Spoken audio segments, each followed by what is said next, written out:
Hi friends, welcome back to Life Between the Interruptions. I'm Jocelyn. And I am Jonee. Yes. And on the last video, I said that we would talk about two topics, one of them being grief and the other being life between the interruptions, just kind of expanding upon it a little bit more. So today I really wanted to talk about grief because I invited my sister to talk about grief with me because this is my real life blood sister, like same mom, same dad. And we've experienced three really close losses. So our mother passed away in 2016, and then our uncle passed away in February of 2019, and then our grandmother passed away in December of 2019. And her funeral is actually next weekend. And so, you know, a lot of those feelings of grief and just dealing with that are around me, about me, and I feel like probably the same for you. So I just thought, hey, like, let's go ahead and talk about it. So today I really wanted to focus on our mother, the loss of our mom, how we felt initially, and the coping skills that we used to kind of come out of some of those deeper feelings, and then how we're still, maintaining and dealing. Yeah. Since it's been 3 years since she passed away, almost 4. So. Yeah.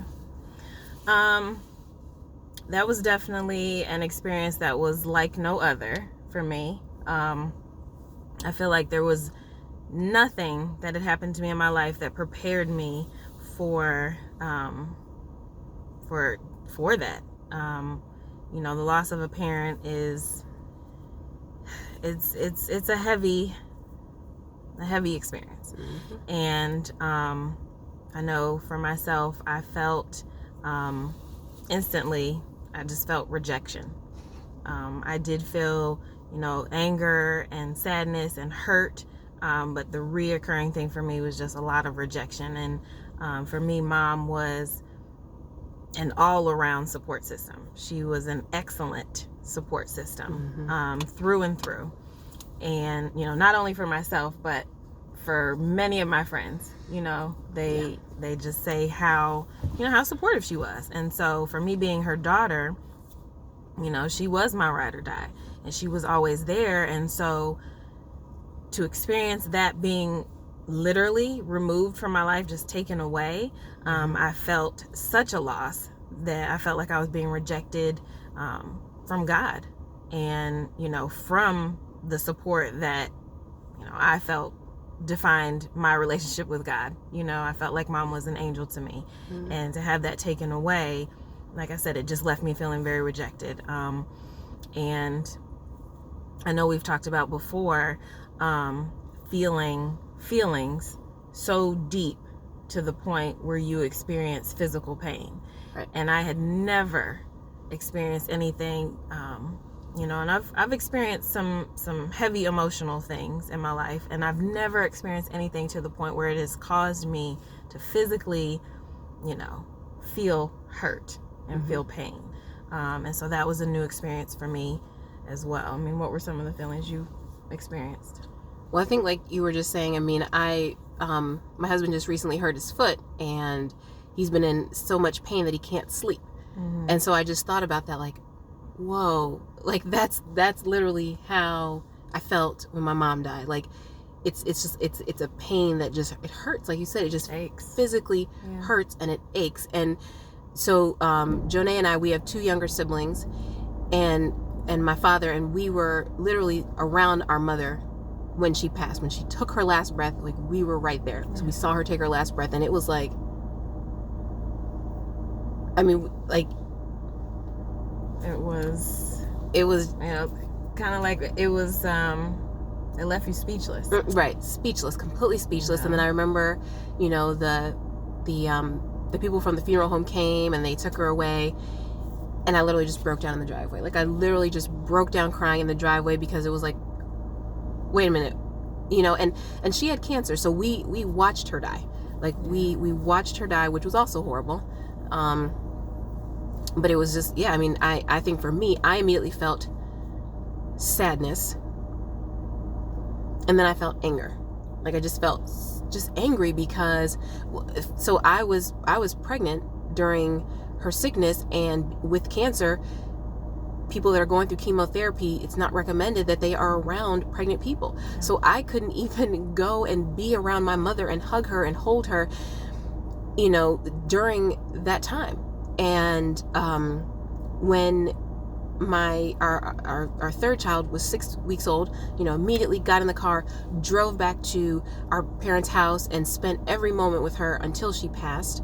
And our youngest was 3 months old. Like, he was 3 months old. So I was like dealing with postpartum depression, thinking my mother has met this child, and I've got pictures of her holding him, but she'll never know him and he'll never know her.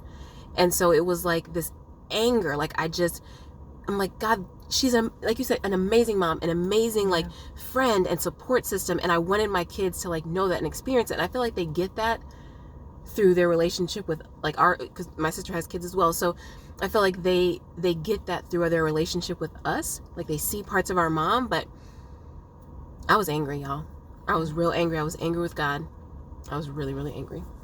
I mean, her, just to reflect on her for a moment, I mean, her spirit was so big. Mm-hmm. It was so big and so loving, and so now, 3 years later, I can reflect on that and find peace in it and find comfort. But at the time, it brought anger. Mm-hmm. It brought a lot of anger, because it was such a raw and sensitive place. So every time I went back to any thoughts and any reflections about my mom, it just infuriated me. And I think, it took a while to get over the surrealness of the actual experience of like my mom gone. Her physical being, her presence is no longer accessible to me here on earth. I can't reach out and touch her. I can't call her. I can't be annoyed by her. I can't laugh at her. Nothing. Right. It's not here anymore. And so that is, for me, was so surreal. It put me like in shock. And I couldn't grasp that. So even, to get past the surrealness of it, it took forever, but I had to even get through that to even lead into the depression that it brought on. Right. And then another thing that Jonee and I have talked about, previously, is that we didn't have any friends that had gone through this. And if they had lost a mom, it was, when they were very young. So that's a totally different experience than losing your parent as an adult. And what I will say is, our friends were amazing. They were. I sent out a text message one day like, I need my friends now. And when I tell you, they literally hopped in the car, and her friends too, boom, whether they were 8 hours away, 5 hours away, 3 hours, whatever, they came. And each one of them just poured into us, in such a loving and appropriate way. Yeah. And, to speak to that, that was so beautiful.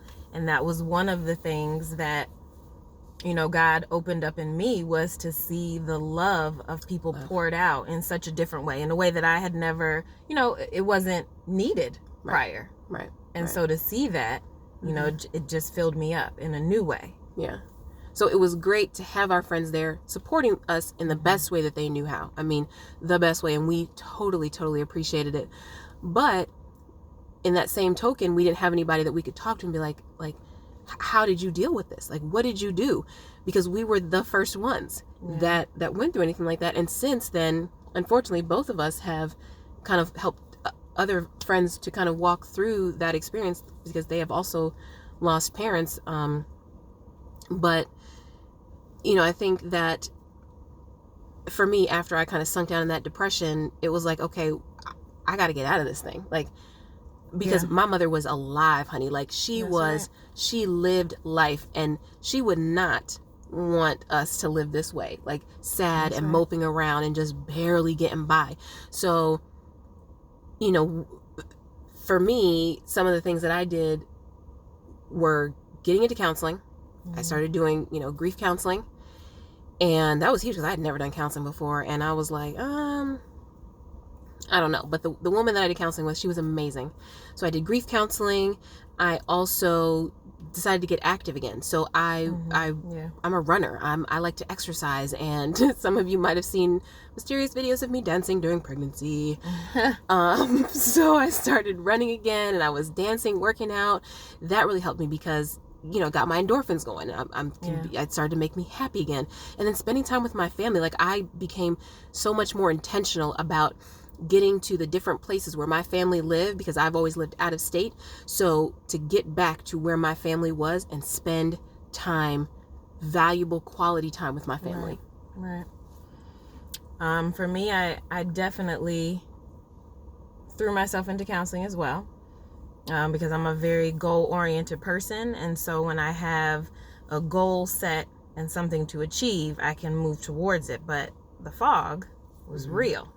And I wasn't able to identify a goal and to move towards it. So for me, putting myself in therapy really helped, because she helped sift through all the fogginess in my mind and help me identify small goals. But it instilled that, you know, that reward of achieving a goal, no matter how small, which, you know, encouraged me to keep moving forward and set more goals to, you know, that I was able to achieve. So I went into therapy. I leaned into my friends. And, you know, when I say my friends, like, that encompasses my siblings, because we've been very, very blessed to be able to, like, call our siblings friends, actually. So when I say friends, like, that includes my siblings as well. But I leaned very heavily into them, because I experienced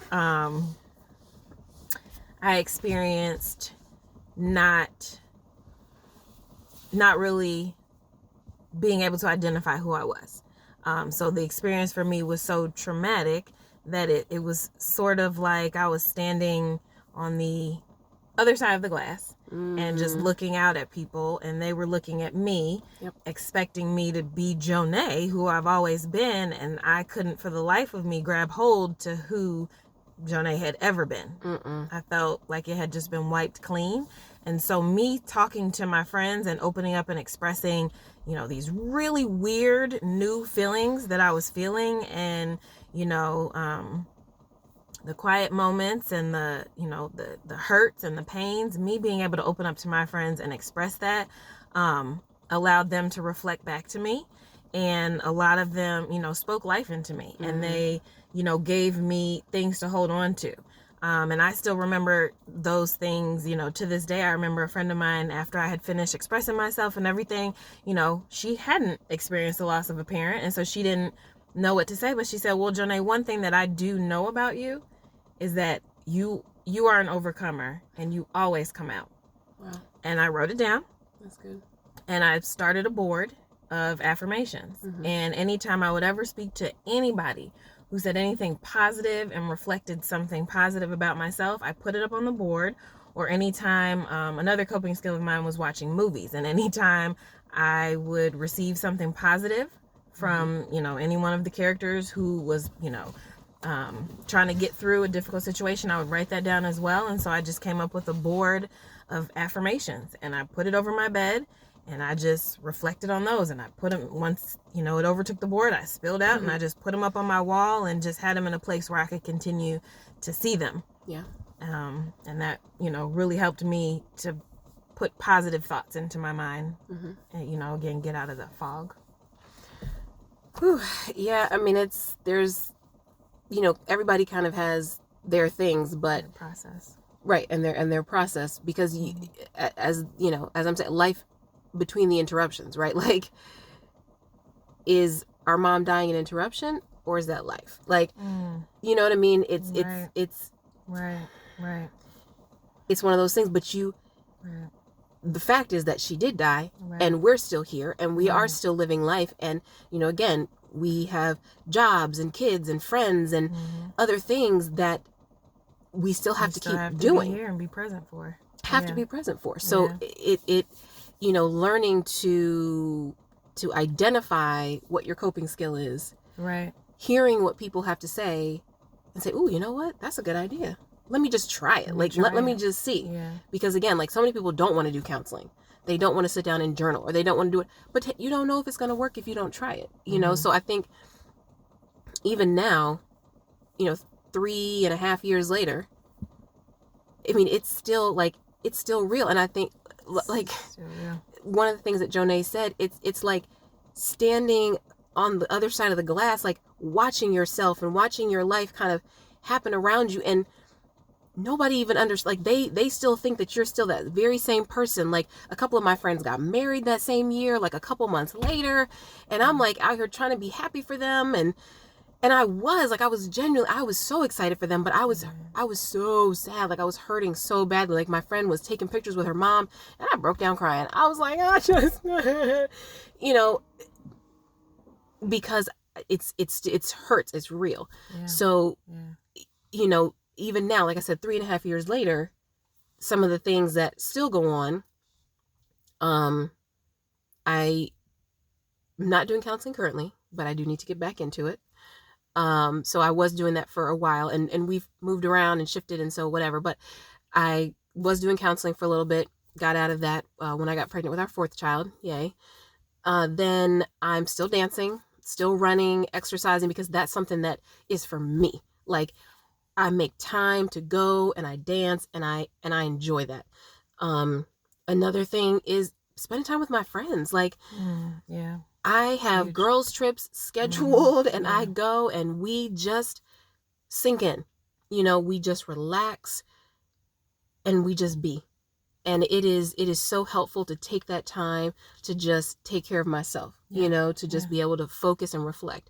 So, counseling, exercising, being with my friends, and still hanging out with my family. Like, and everybody that knows me knows I take a million pictures. And that's one of the ways that I deal, because I want to capture the moments and capture the memories, not just because like, oh, this person might die, but no, because I want to still be able to look back and reflect always on happy times. And I want my kids to be able to reflect. So I know there was something else, but I can't think of it now. So you want to talk about it? Well, I just feel like, and you bringing up running and things like that. I've never been an extremely physical person, and, wasn't into exercise and things like that. But when I moved down here to South Carolina, Jocelyn set a goal to run a 5K while she was pregnant. And I said, what the hey, I'm down here. Let me run a 5K too. It's my first one. And so, I started making incremental goals for myself and working towards that. But it was, I feel like that speaks to trying something new, because it wasn't a coping skill that I had, nothing I had ever tried. And I did it, and it was amazing. It was amazing. It was just amazing. It got my endorphins going, and, it was great to accomplish the goal and everything like that. So it was a newfound coping skill that, really worked. And I'm doing it now to this day, and I enjoy it. And so, like I said, I just think that speaks to, trying something new, Yeah. Well, I don't know. I don't want the video to get too long. So I think that, this was good. It was good. Yeah. It was good. So maybe we might do a part 2. And also, I'm going to put a link to the blog post that I wrote, maybe a year and a half ago, about, kind of the experience of my mother dying. It's called Georgia Pond, and it was inspired by a song called Georgia Pond that was written by a group called Johnny Swim. If you've never heard of them, check them out. Like, they really are awesome. And the woman in the group, Amanda, she had lost her mother, and she wrote this song, Georgia Pond. So it really resonated with me, and I wrote this blog post. So I'll link to that below. And then I'll also just kind of list some of the things that Jonee and I both said that we did to cope with the loss of our mother. And if we do a part 2, then I was over here trying to get my faces together, first time on the camera and everything. So, and maybe we won't be in the car. Maybe. Know. We'll see. Because we just finished working out. See? Yes. All right, y'all. Peace and love. Bye.